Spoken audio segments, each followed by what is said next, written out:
Welcome back to another episode of Lengua de la Liga, everybody. We have seen the first leg of the European football quarterfinals. In this video, we're going to be talking about the Champions League, Europa League, and Conference League quarterfinals from the perspective of the Spanish teams. Guys, if you like Champions League football, if you like La Liga, make sure you subscribe because we're going to be following the Spanish teams from now until the final for all three competitions. And we have a lot to say, obviously, because, well, a lot went down in the first leg of this round. So before we get into the game by game, timestamps will be down below.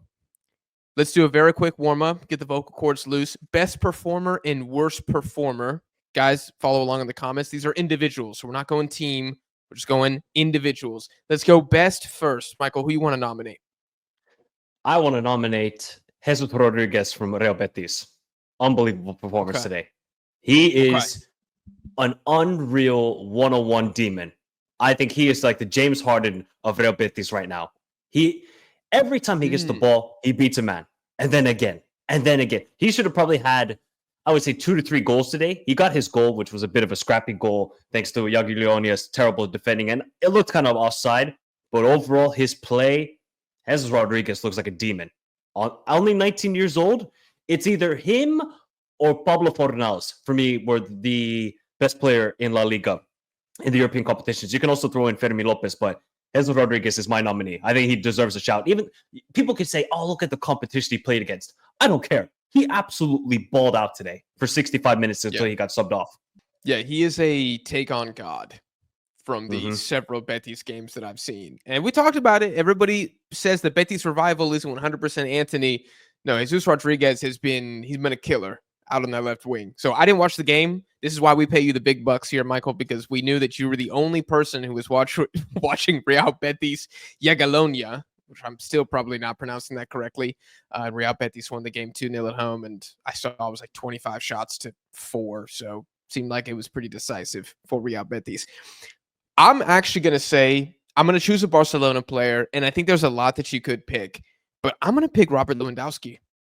I thought he was so freaking good. Got 2 goals, but it wasn't just that, dude. He had a couple moments in the build-up play, a couple little back heels. I thought I was watching Harry Kane, honestly, the creativity I was seeing from him as a center forward. And we've been very critical of him. I think we've literally had brief discussions about, is he even essential for Barcelona? Can you just throw in Torres and get the exact same output up top? Well, I don't know if Lewandowski is subscribed to Lengua de la Liga, but regardless, he put in quite a shift in that first game against Dortmund, and I think I need to offer somewhat of a not an apology, but maybe a truce, perhaps, to Robert Lewandowski, who we've been somewhat critical of this season. I don't think you were the only one, and we were not the only ones critical of Robert Lewandowski. I think most Barcelona fans were thinking to themselves, "Let's get the Shark in." The Shark is coming up clutch off the bench, but Lewandowski said, okay, guys, I got one last hurrah. This is my last dance with Barcelona. 37 years old. I think he's now reached 40 goals, if I'm not mistaken. 40 goals at 37 years old for one of the top teams in this world. Kudos to Lewandowski. By the way, do you know, he has scored 29 goals against Borussia Dortmund. The most goals he has scored against any club and his former team. That's got to be hate. That has to be hate. There's nothing else that could be, right? Like, oh my gosh. Dude, I'd be curious to see his best goals per game against any team. Just where I think it's Dortmund. It is Dortmund. I think it is, yeah. He has scored in 28 games, 29 goals. Yeah, that's hate. That's hate for sure. Speaking of hate, let's go to worst performer here. Who are you going to take? I'm going to take Sonati from Athletic Club. Bro, this guy... Dude, I'm taking Sonati too. Oh my God. This guy, his nickname, I think, is the Elephant. Bro, he was playing like the Pygmy Elephant today. Terrible. Oh, Jesus. Pygmy Elephant today. Terrible, bro. Okay, the simulation, I think that might have been a penalty on him, to be honest. I don't know how he got the yellow card. But his overall play... lack of finishing. He had a golden chance in that second half. Inaki Williams laid it on a plate to him. How do you miss? How? This guy, obviously, it's a great story for him. He's coming from the 3rd division. Athletic Club signed him. And, of course, physical specimen. very physical striker. At the end of the day, you're a striker. You got to get the goals. Valverde puts trust into you because Guruzeta Berenguer can't play the striker role. And then he just fumbles it, and Athletic Club and Sanadi. I mean, I could have picked Inaki, Nico, or Sanadi, one of the front three, because they were all terrible today for Athletic Club. But I think Sanadi was the worst by far. He was the worst. Yeah, we're going to get to Athletic Club. Like I said, guys, we're going to cover all three competitions. If he puts one of those chances away, we have completely different talking points for Athletic Club. Yep. With the Rangers' second leg going to happen at the San Mamés in Spain. I think most people will be very shocked that we're not saying Vinicius right now. And I think Vinicius was terrible. But I thought, especially, bro, Antonio Rudiger, I thought he was god-awful against Arsenal. Like, he wasn't blocking anything. David Alaba. Okay, at least for David Alaba, I say my man's had 17 ACL surgeries, and he doesn't have a full season under his belt yet. At least I look at it, I go, yeah, he had a couple bad moments, but I'm not expecting David Alaba to be one of the best defenders in Europe. Rudiger, when we did our MVP rankings for La Liga, check it out, we're going to do an updated version. I think he was the second highest rated center back. I think we had Danny Vivian and Kubarsi ahead of him. Yeah, so maybe he was third. Bro, he looked like Swiss cheese out there. Like he didn't block a shot. He wasn't scary in the air whatsoever. Every time Arsenal attacked inside the box, they were getting a clean shot off. I thought he's not going to get the smoke because he's a center back. Vinicius will get the smoke, and he was trash as well. But there's a lot of Real Madrid players I think you could pick. But it's funny that you and I both had Sanadi because I knew that most people watching probably don't even know who that is, but just know he had a stinker against Rangers today. All right, let's get into Arsenal 3, Real Madrid 0. Biggest loser from this game for me, dude, I'm going to be brutally honest, Atletico Madrid. Because we let this sorry-ass Real Madrid team make it this far in the competition. I cannot describe to you the anger I felt watching this game. Because I'm watching this, I'm like, no way in hell does Arsenal beat us 3-0 at the Emirates. I'm an Atleti fan. I'm not wearing the kit today. No way in hell. And I'm like, bro, we folded. We fumbled. So we fumbled the league. We fumbled the Copa. And we fumbled the Champions League. And I was just fuming at what should have been an Atletico versus Arsenal tie. I just had to say that. I do agree with you. I think it is Atleti. I just watched that game. Now, of course, Atleti right now, they're not playing the best football. But you look at the team and you look at the way Real Madrid performed and how Real Madrid have been performing since March, really. Look, you concede 4 goals to Real Sociedad. Immediately when that happens, you should go straight to The Hague and be punished for war crimes. You don't allow Real Sociedad to score 4 goals, let alone this Arsenal team. No Gabriel, no Jesus, no Kai Havertz. And you allowed them to score 3 goals, and you don't even lay a glove. This is like a boxing round for 5 rounds, and it was 10-7, 10-7, 10-7, and then you got the knockout with an uppercut or something, and then a jab in between.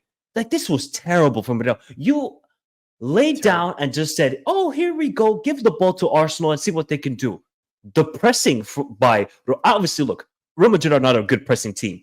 We know that with Carlo Ancelotti. He doesn't really have like a pressing scheme with this side. But effort. You have to at least have effort. Arteta and Arsenal talked about before this game, this is our biggest game of the season. They played like it. You know what Real Madrid did? They acted like it was another Sunday league game at Rutger Park in New York. They thought, they're going to lay down. It's Arsenal. They don't have any European heritage. Arsenal wanted to make a statement, and they most certainly did. But Atleti, they would have put up a fight at least. They would have made it so difficult for this Arsenal side to even get 1 goal, let alone 3 goals. But let's be honest here. I look at the front 3 for Real Madrid, and I'm saying, you guys there's no chemistry right now. Do you blame that more on the players or Carlo for that situation right now? I'm gonna take the cop-out road and say it's both, right? Because I think Carlo's mistake is I'm not sure if I would have started Rodrigo in this game, right? I think I would have kept him on the bench because he didn't play against Atletico Madrid in the second leg at least, and I thought that Brahim Diaz was quite good.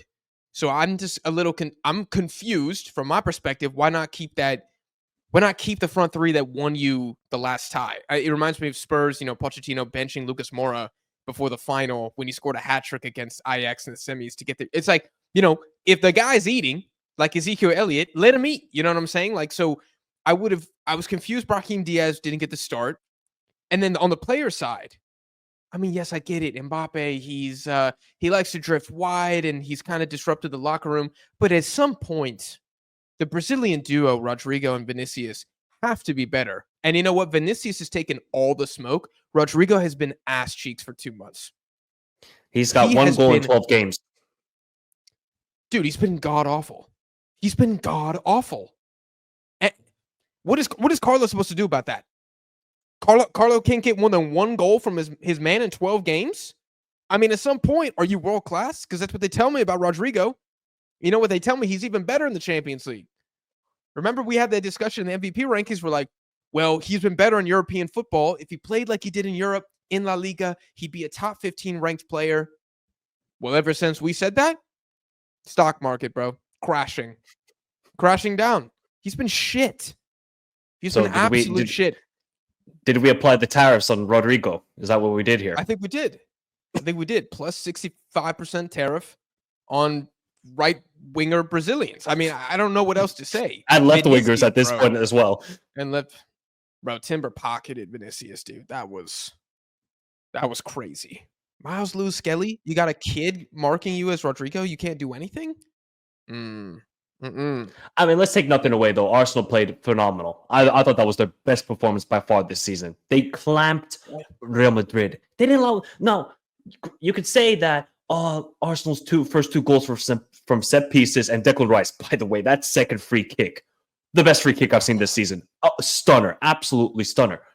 But still, defensively, Real Madrid were all over the place.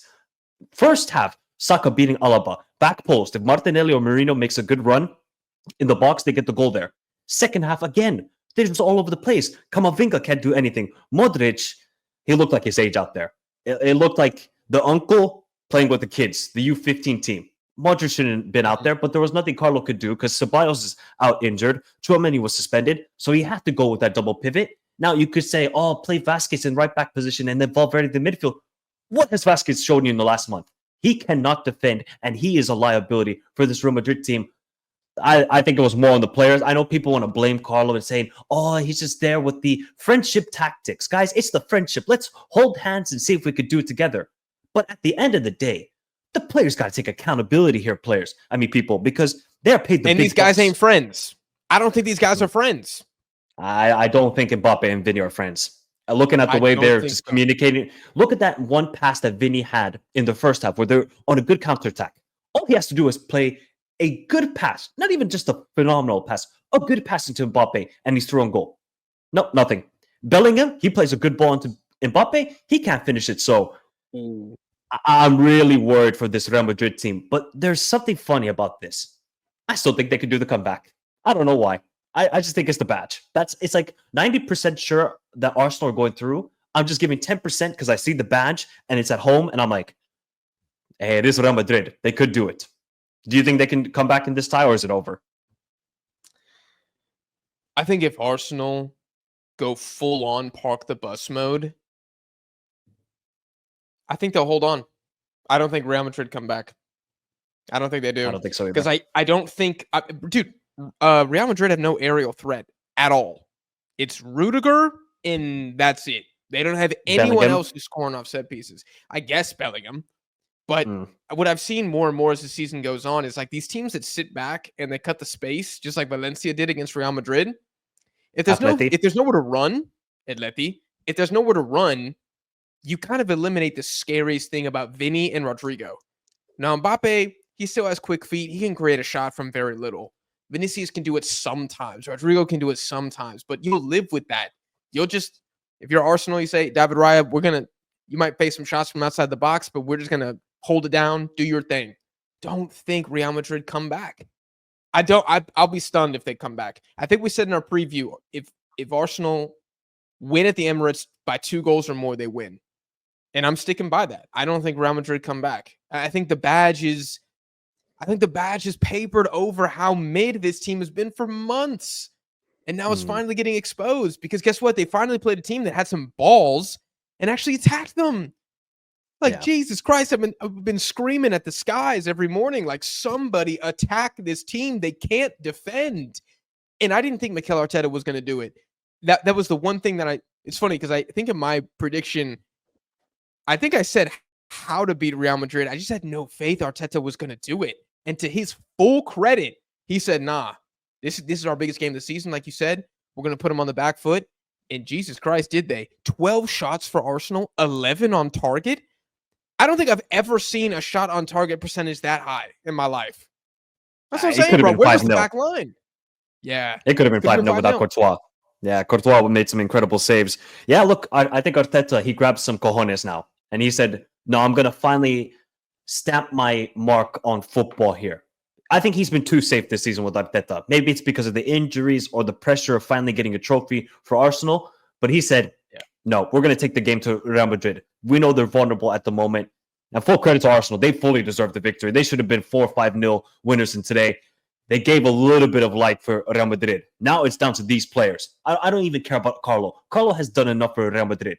I'm looking at Mbappe. I'm looking at Vinny. I'm looking at Rodrigo, Bellingham. I'm saying to you guys, are you going to show up at the Santiago Bernabeu? They're talking about a grand entrance for the players. Flares and buses and tifos. All right, let's see if the players show up. Let's see if they got cojones. Do you think Carlo Ancelotti is playing for his job next Tuesday? Oh, yeah. Yep. If he loses, he's done. He won't get sacked on the day, but at the end of the season, he's gone.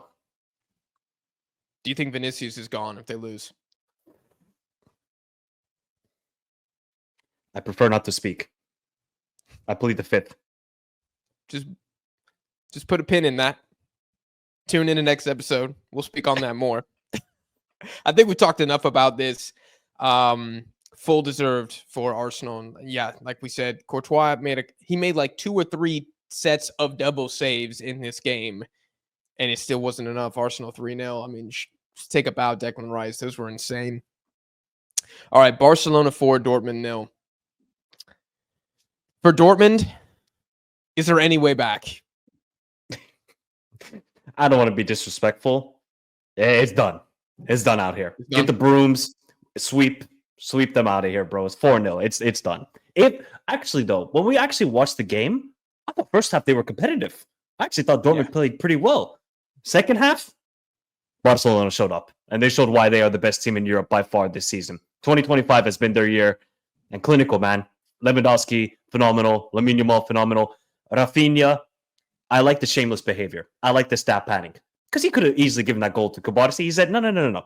I need to add more goals to my tally to get the Ballon d'Or. Rafinha's shameless tap in. Yeah, exactly. Nah, but Fermin Lopez for me was man of the match. I thought Fermin was unbelievable in the game. Driving with the ball, assist to Lewandowski. Yeah, he probably should have had 2 goals. But overall, Fermin Lopez was great. And again, another good performance from Frankie de Jong. I think Frankie de Jong, since March, he's been really good for Barcelona. He stepped up massively considering that Casado went down injured. Now let's just see if Barcelona fans are going to give credit to Frankie de Jong because they've been very critical of this player throughout his career with Barcelona with injuries. You know, he's on high wages. He hasn't performed to the high wages. Frankie has been great. And yeah, I think Barcelona, they're just an awesome team. I just cannot wait to see who they go up against in the semifinal because that's going to be the real test for this Barca team. Dortmund, valiant effort in the first half, nothing in the second half. Yeah. That second half was probably the best half of footy that Barcelona have played. I mean, they were everywhere. And Dortmund they're like a half step behind every single time. And once that first goal went in and the second one, then it started getting really, really ugly. I literally have written down that I think Frankie de Jong cemented his spot in the starting midfield. I think he's been so good the past couple months. Benfica, I think you and I were fighting Jose about that. Like, he was a dog in that fixture, man. Like, yeah. It'd be very curious if Arsenal or if Barcelona fans give him his flowers or not, because it's hard to change a fan base's narrative once it's in place. Do you think Rafinha won the Ballon d'Or? No, not yet. Still a long way to go. Do you think he can end it in the second leg? No, because I'm looking at what Dembele is doing. I'm saying think and we can't forget about Salah. Salah could still go on a crazy run, but those top, I think Rafinha right now is Let's not talk certified about number one. impossibilities, Michael. But I think Rafinha right now is certified number one. And if he's stat padding like that with shameless behavior of just what the goal, basically the goal was in, and he said, no, I want to tap it in to just make sure. Respect to Rafinha, but I mean he's played at a phenomenal level. But I just look at Lamine Yamal, I'm like, this kid is stupidly good. I mean, stupidly good. Even like just like a good performance is like, yeah, cool. Lamine Yamal performed today. But it's just the fact that he's 17 and he's doing this on a consistent base. And the thing I like a lot about Lamine Yamal, he's showing up in the big moments when Barcelona need him. They need him in these Champions League moments. And he does it every single game for them, it seems like. Well, dude, remember their poor run of form earlier in the season? Yamal was either hurt or he was having to come off or come on as a sub in those matches. Like, it definitely is not he's a flashy player who's part of a system. No, Barcelona need Lamine Yamal. They absolutely need Lamine Yamal. If Yamal went down, they're not winning the Champions League. I don't think they do. They need Lamine Yamal.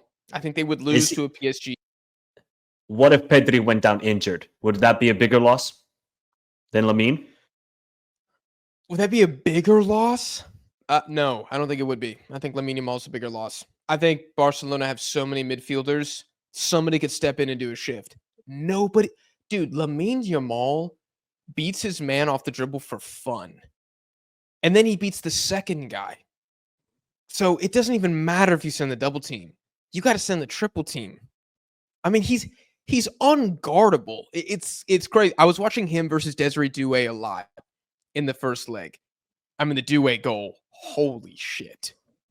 That was that was pure filth. But you know what? Yamal's done that 3 times this year. Like, that's the thing. It's like they're both incredible. Did it against Benfica. Yeah.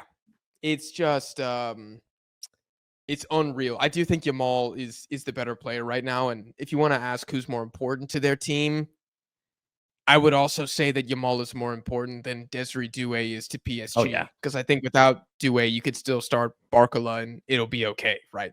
Especially if Kvaratskhelia is going to be scoring goals like when he sent Alex Disasi tap dancing by himself. No, he sent Alex Disasi to the adoption center. To the Shadow Realm. Yeah. Absolutely. His new name is Axel Kvaratskhelia. Kvaratskhelia. Oh, Kvaratskhelia. He signed the adoption papers, I see. Okay. Yeah. Good thing Doué didn't do it. He's too young to be a dad. No. Anyways, I just got one more bullet point to talk about. Jules Koundé, bro. Absolutely pocketed out of Yemi. I think he behind Yamal. Like, Yamal does defend. He's not quite as bad as Vinicius at like just standing there and watching his defense do all the dirty work for him. But bro, Koundé, I mean, he basically allows Yamal to just run and do his thing. Like, he's a freak. He kind of dipped in the middle. If I remember, in the beginning of the season, we were like, yo, he's team of the season right back, 100%. Then in the middle part, it was like, Koundé hasn't been that great. It's kind of probably coincided with Yamal going out. And now back near the second half of the season, it's like, dude, nobody's getting by this man. Nobody's getting by him. It was crazy. Yeah, Koundé has been fantastic recently. And also, I got to say, Cubarsí, Inigo Martinez, shout out to them. Phenomenal center back pairing. And Araujo came off the bench, made 2 crucial blocks. I think it was at 3-0 or 4-0. And he was celebrating like he won the World Cup. So, Barcelona, you can talk about the attack, but this defense is showing up in the big moments too, when they need it. I think he blocked one of the shots from Jagiellonia. Yeah, he did. I think 2. Who actually I thought was not that bad when he got some done. I'm just going to say, I thought actually a solid Jagiellonia performance. Would have been better if he scored, but that's neither here nor there. Yeah, Barcelona, man. I was a little worried because obviously we did the prediction video with you, and I did the prediction video with Nabuto as well. And you guys both had some doubts about Dortmund, and I was like, am I out of my goddamn mind? I told you I was going to have to go on a soul-searching barefoot journey across the Nepalese mountains if Barcelona lost this. And I guess they still technically, like, right, it's possible they still could, but I just didn't see anybody stopping these guys except for PSG. I think they're the only team that can go band for band right now. Inter would be an interesting an interesting match. No, Barca Inter would be, oh my God. I would love that matchup. I will go to the stadium for that. I will pay the big money. You should, and that's where we're heading towards. But yeah, there's still a lot to play, especially in that Inter Bayern, which we're not going to discuss in this video. Let's move on to Athletic Club 0, Rangers 0. Was this a bad result for Athletic Club? Okay, I just need to tell you this stat. You're not going to believe this stat. Last 5 penalties Athletic Club have received, they've missed 4. How many has Berenguer taken? I think 2, and he's missed both of them. Jesus, it was not a good pen today. I'm deeply worried. I don't know what to think right now. Really? I think I'm really worried. I'm not even just worried about Europa League, because for me, all this season, I'm like, yep, I think Athletic Club can win Europa League. I'm not worried about top 4 with La Liga. I think these guys are big. That is now 3 straight 0-0s since the international break. And they didn't play well against Villarreal. We didn't talk about the game. They didn't play well. Villarreal should have won the game. Osasuna, terrible performance as well. Their last goal was against Sevilla, and it was just like in the 70th minute with a cross. This performance, bro, you're up against freaking 10 men for 70 minutes. Take advantage of it. Somebody, Inaki, Nico, Sanadi, Sunset. Somebody step up. No, nobody wants to step up. I feel like Athletic Club, they played into the hands of Rangers in the first half where they created a chaotic game. Second half, they kind of controlled the tempo a bit more, but they didn't create like glorious chances except for the Sanadi one, of course, in the second half. But I'm getting very worried. They bet to win at the San Mamés. If they don't, I don't think they're going to get top 4 in the La Liga. I think they're going to go downward spiral. And it's the exact same thing as last season. I think after the international break, Athletic Club went on like a 5-game winless run in the league, and that's why they didn't get top 4 last season. They got like 5th place in Europe in the league, and I feel like it's happening the same thing again. Even though Sunset is back and Vivian is back, this team just look chance creation wise in possession. They don't look good. They have to play against a team that want to keep possession of the ball, like the Atleti game a couple weeks ago. Even though Atleti won the game, but Athletic Club played well. It's right now. These guys got to find some finishing boots. Nico, you better step up next Thursday because you had a horrible cameo against Villarreal. Today wasn't any better. I'm worried, Jack. I don't know what you think. All right, I'm not as worried, but I understand why you are. Maybe I'm looking at it more objectively. I think you and I would both say that Athletic Club getting a draw away to Rangers, who have nothing to play for, right? Athletic Club they're fighting a war on 2 fronts with the league, with Villarreal and Betis chomping at the bit, chasing them. And of course, you have the Europa League where the final is going to be in your stadium, which of course the players are aware of, and there's certainly a pressure there. I think if you would have, and I think we did say this in our prediction, if Athletic Club make it out with a draw, or of course a win, but if they make it out with a draw from Ibrox Stadium, it's pretty good because very few teams go to the San Mamés and beat Athletic Club, right? I think it looks worse because of the early red card. That's why we're looking at this now in hindsight and context, and we're like, God, there was a red card and you missed a penalty. So I think it looks worse than it actually was. Now, I don't think Athletic Club played well, and I completely agree. The biggest problem for me is the quality of the chances created. It's like the last 3 games, there's like 1 or 2 good chances, maybe, in the full 90 minutes. And we know Athletic Club aren't clinical. Their main goal scoring is from their attacking midfielder, Sunset, who didn't really do anything today. And if he's not scoring, you have to rely on Iñaki Williams or Nico Williams, neither of which are real shooters like that. And then Sanadi gets the best opportunity of the game, and he can't capitalize. Berenguer misses a penalty. It's a terrible pen. And it is what it is, you know? And I think Kelly for Rangers had a good game between the sticks. I don't think it's a massive deal, and I'm not panicking about top 4 or the Europa League yet. But if Rangers get a result in the San Mamés Stadium next week, I mean, Athletic Club season, which if you had to grade it right now, you would probably give it an A minus. Would all of a sudden come crumbling down to a C plus if they get knocked out at home by Rangers. And then Villarreal gets let's say they get points on them in the league, they're walking a fine balance right now. It kind of reminds me of what we went through in March when we completely folded, and I guess we're not eliminated from the league, but we missed out on 2 more trophies. This is big. This is really, really big for Athletic Club. But let me also conclude. You guys aren't really that great away from home. Like, let's not forget you tied Valladolid away. Valladolid, Michael. True. I understand that, but now you got to add the context of you're playing against 10 men for 70 minutes. 70 minutes. It's the exact same thing against AS Roma at home in the second leg of the round of 16. They took advantage of it, and Nico went into God mode in that game, and they won 3-0. Today, it's like the first half was terrible. All it was just like scrappy chances in the first half. Second half, you saw a little bit better possession style of play, but I just don't like the way this team is playing in the last 3 games. After the international break, you expect to see a team that knows what it needs to do. Get top 4 in La Liga, secure that, and win the Europa League. And right now, I think that pressure is really getting to some of these players with the way they're performing. And why did Sunset have to get subbed off? He's the only one on this team who has a 100% record on the penalties. Only one. And he gets subbed off. As soon as that happened, I've let the club get the penalty, and of course they miss. It's the football gods are not on their side right now. No, not right now. I think Valverde, he's done a very good job of rotating a squad that's not super, super deep. And I think he's trying to keep the guys as fresh as possible for the business end of the season, which is right now. And I think he's done that job well. But it all depends on how the next couple results go, right? Because you look at, I don't know, like Real Madrid, Ancelotti's not subbing off Jude Bellingham in the 80th minute with the score 0-0 against Arsenal. He's going to keep him in there because Jude Bellingham scores big goals, and Sunset scores big goals for Athletic Club. So it's almost like remember with like Claudio Ranieri, they call him like the tinkerer because he's like always messing with the lineup and everything. It almost feels like maybe Valverde was just a little too trigger happy.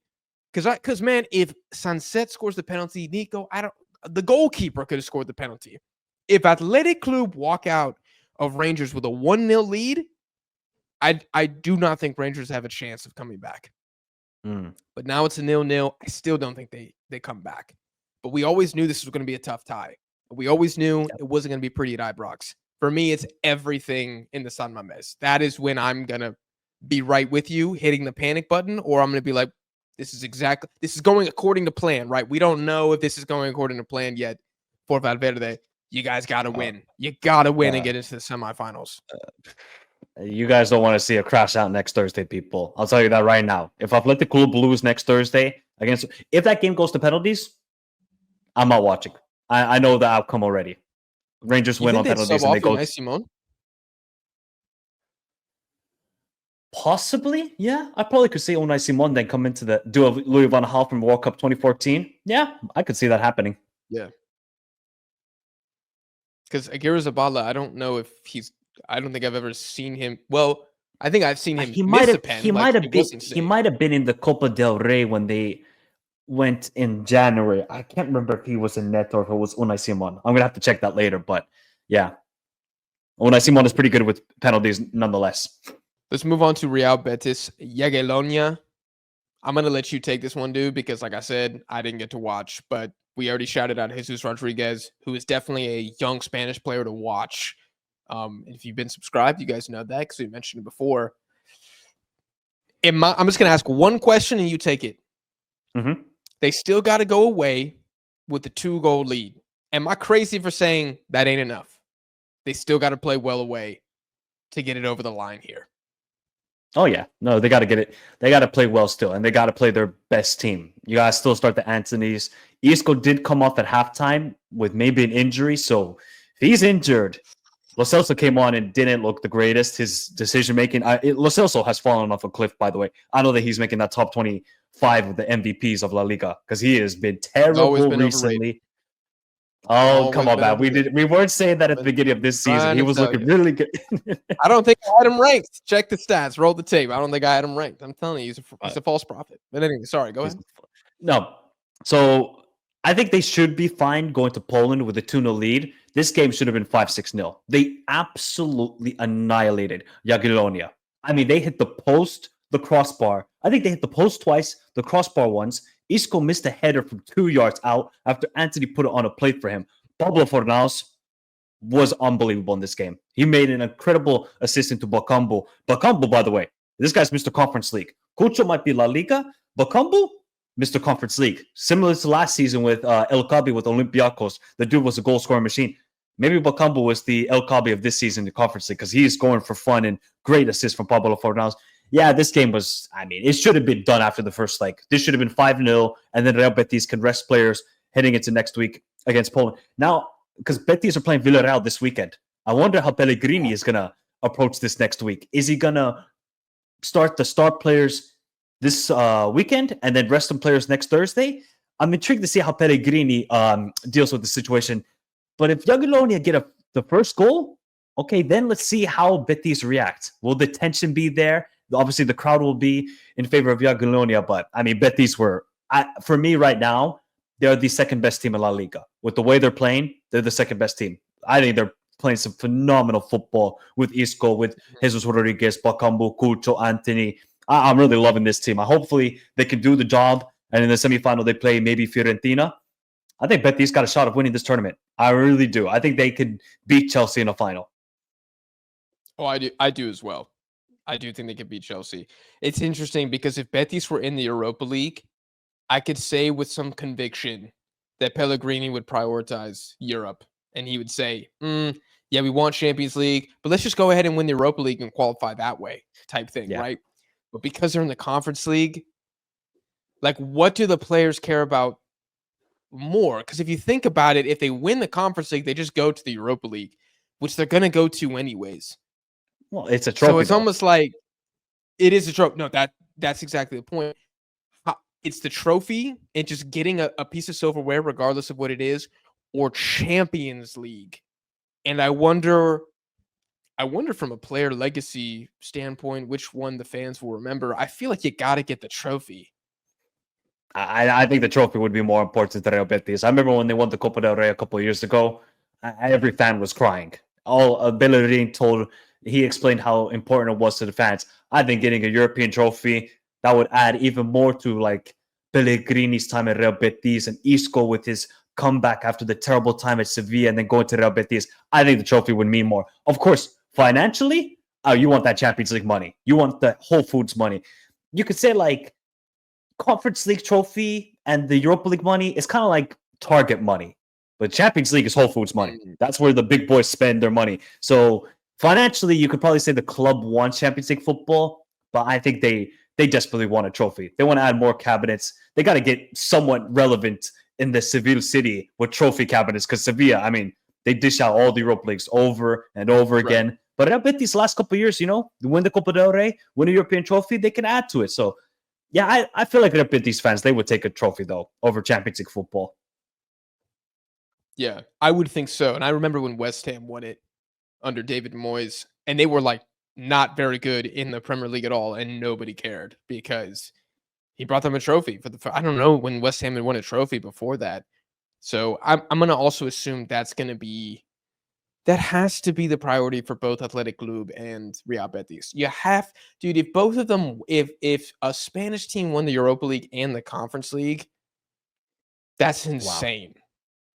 Wow. Yeah, and Barcelona winning the Champions League.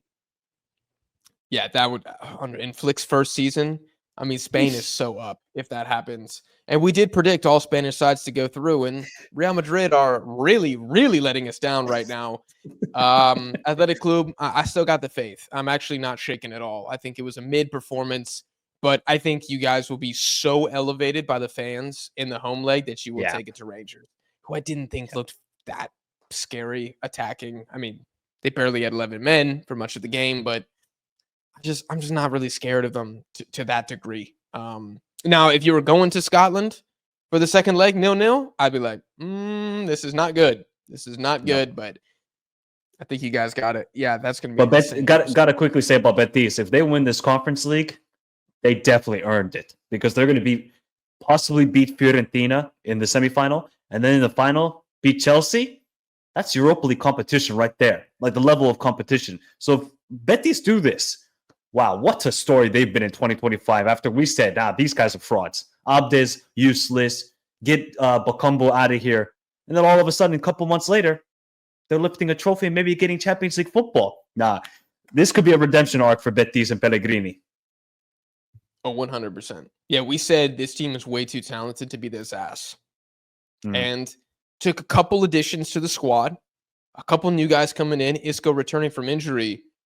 And I mean, how important is that guy to this team? It is insane. He is the MVP by far. Yes, he should really be in the MVP ranking above Lo Celso. I think we just didn't have him because he had played like 3 games at the time of recording or something like that. But second half MVP?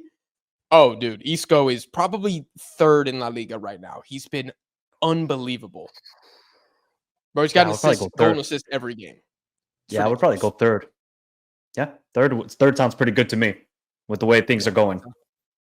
That sounds pretty good to me too. So, guys, if you want to see the final edition of the La Liga MVP ladder, it's going to be coming out probably when the season concludes. I feel like we don't have that much time to make 2 more editions of that, but that will be dropping at some point on this channel. So another reminder that if you like La Liga, if you like Spanish football, make sure you subscribe because Lengua de la Liga is a weekly show covering Spanish football. And this episode was about the Champions League, but we'll get back to regular La Liga action and your La Liga recap this weekend. So we hope you guys stick around for that. If you enjoyed this episode, make sure you drop it a like. Also, make sure to follow Michael. I'll put the link to his channel down below in the description. Share the channel with a friend. We appreciate you guys for watching. We'll see y'all in the next one.